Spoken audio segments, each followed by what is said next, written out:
Hello everyone, I am सुगम। Welcome back. तो कैसे हो आप सब? आई होप आप सब अच्छे होंगे। स्वागत है आप सभी का आपके अपने एसपी स्टडी यूट्यूब चैनल पर। तो गाइस, आज हम आपके लिए लेकर आए हैं समाजशास्त्र का पेपर, जो इस बार के बोर्ड एग्जाम में पेपर आ सकता है। वही पूरा पेपर आज हम आपको बताने वाले हैं। तो देख लीजिए, जो ये वाला पेपर है, ये पूरा पेपर हम आपको बताएंगे कौन कौन से प्रश्न इस पेपर से आपके इस बार के बोर्ड एग्जाम में आने वाले हैं। तो पूरा वीडियो आपको देखना है और पूरा पेपर आपको देखना है कि कौन कौन से प्रश्न अभी से आपको याद कर लेने हैं। आज ही आपको जितने भी मैं आपको आज प्रश्न बताने वाली हूँ, सारे प्रश्नों के आंसर आज ही आपको याद कर लेने, क्योंकि टाइम आपके पास अब ज़्यादा नहीं है। ठीक है, तो जितने भी प्रश्न, जितने भी बहुविकल्पीय प्रश्न और यहाँ पर देख लीजिए अतिलक उत्तरीय प्रश्न, जितने भी मैं आज आपको बताने वाली हूँ, तो सारे प्रश्नों के आंसर अच्छे से आपको तैयार कर लेने हैं इस बार के बोर्ड एग्जाम के लिए। तो देखिए, सबसे पहले हम आपको बताएंगे कि बहुविकल्पीय प्रश्न आपको कौन कौन से तैयार कर लेने हैं इस बार के बोर्ड एग्जाम में। कौन कौन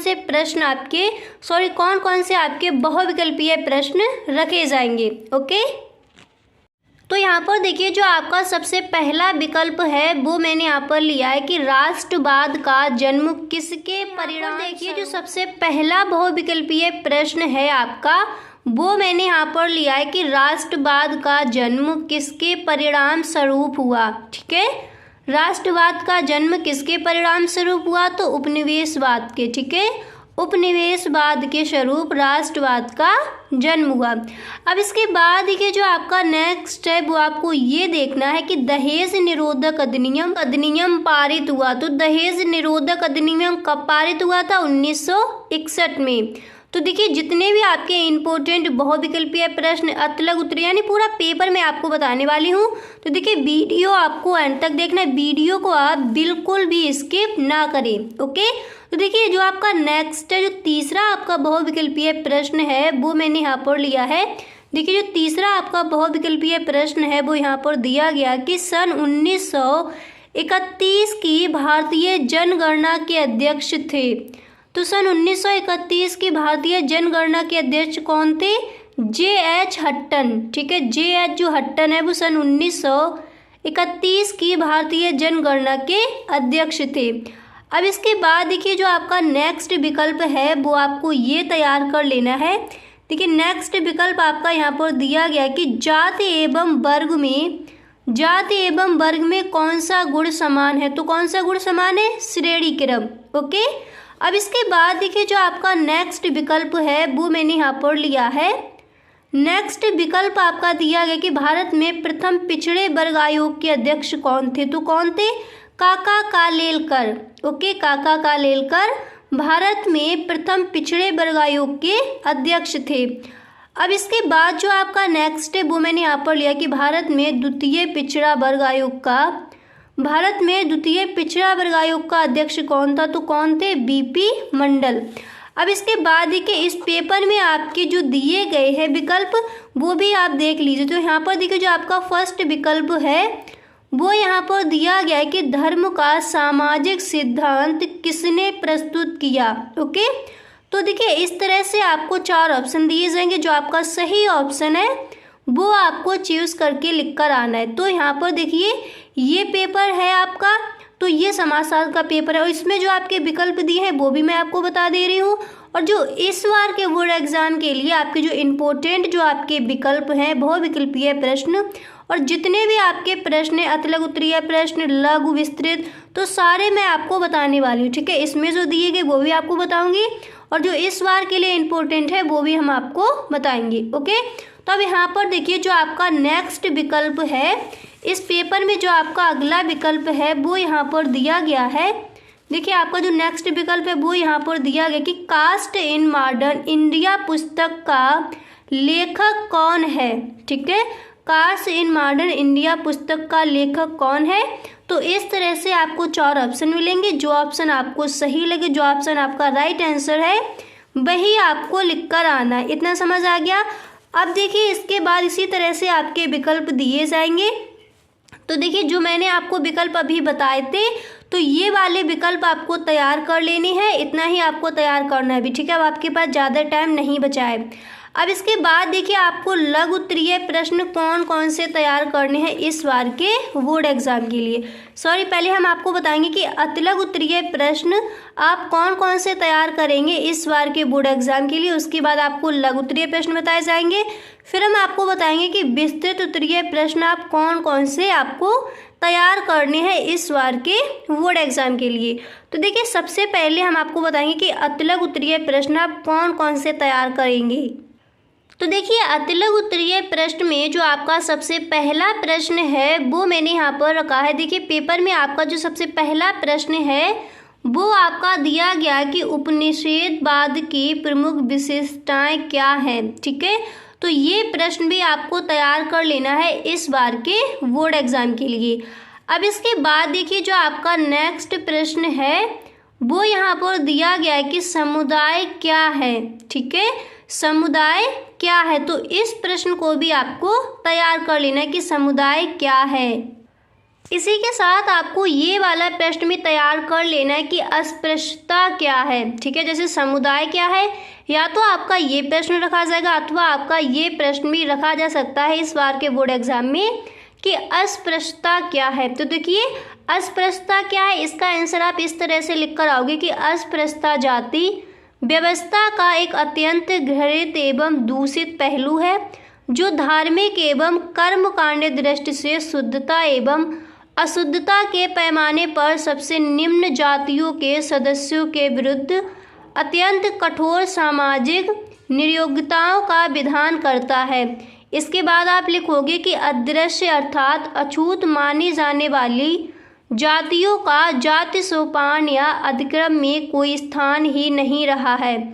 इसके बाद आपको लिखना है उन्हें इतना अशुद्ध एवं अपवित्र माना जाता रहा है कि उनके जरा छू जाने से ही अन्य सभी जातियों के, ठीक है, अन्य सभी जातियों के सदस्य अशुद्ध हो जाते हैं। तो अस्पृश्यता क्या है ये भी आपको तैयार कर लेना है इस बार के बोर्ड एग्जाम में, ये प्रश्न भी आपका पूछा जा सकता है। ओके, अब इसके बाद देखिए जो आपका अगला प्रश्न है वो यहाँ पर आपको तैयार करना है कि प्रथाओं के 2 प्रकारों को लिखिए। ओके, प्रथाओं के 2 प्रकारों को लिखिए। तो इस प्रश्न को भी आपको तैयार कर लेना है इस बार के बोर्ड एग्जाम के लिए। अब इसके बाद देखिए जो आपका नेक्स्ट प्रश्न है वो मैंने यहाँ पर लिया कि ग्राम पंचायत के 3 दायित्व बताइए। ग्राम पंचायत के 3 दायित्व बताइए, इसको आप तैयार कीजिए। इसके बाद देखिए ये प्रश्न आपका कई बार पूछा गया कि नातेदारी को परिभाषित कीजिए, तो इसको भी आप तैयार कर लीजिए। ठीक है, नातेदारी को परिभाषित कीजिए।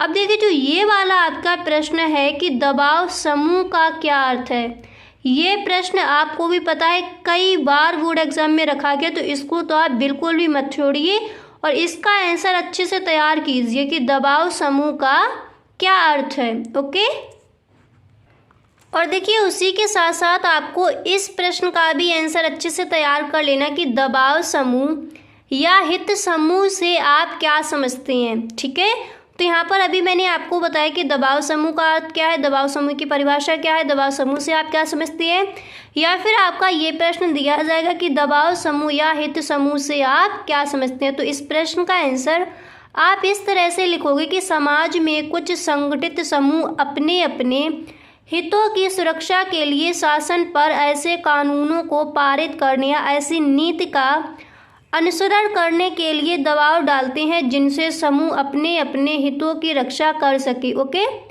और फिर उसके बाद आप लिखोगे ऐसे ही गुटों को राजनीति शास्त्र में दबाव समूह अथवा हित समूह के नाम से संबोधित किया जाता है। तो इस तरह से आपको उस प्रश्न का आंसर देना है। अब इसके बाद देखिए जो आपका नेक्स्ट प्रश्न है वो यहाँ पर दिया गया है अतिलघु उत्तरीय प्रश्न में कि अनुसूचित जनजाति की 3 विशेषताएं बताइए। ओके, अनुसूचित जनजाति की 3 विशेषताएं बताइए।